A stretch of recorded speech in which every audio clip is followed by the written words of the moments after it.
My name's Amy from Anchor Cars, and today I'm going to be taking you through this vehicle.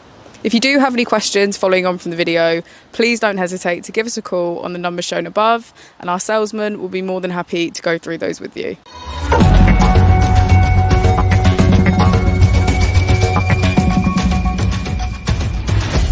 Today we have the 2020 Hyundai Kona.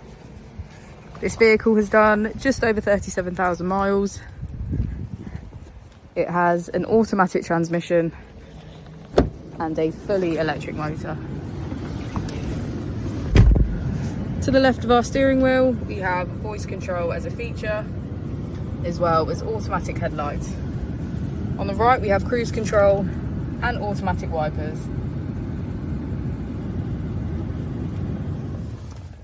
Moving on to our screen, using the buttons just below, we can access our map,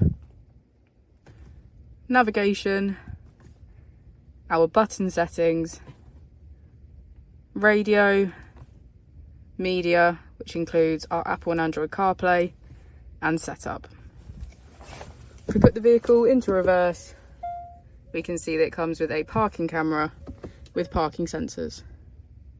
Just below we have our climate control, as well as heated seats on either side.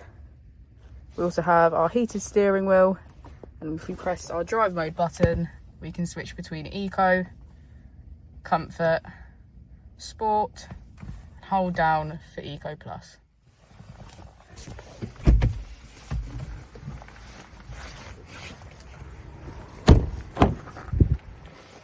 As we go into the back of the vehicle, we can see that it has a full leather black interior. Thank you for watching the video. Our opening hours are Monday to Friday 9 till 6, Saturday 9 till 5 and Sunday 10 till 4. I'll also be displaying our contact details on the screen for you now.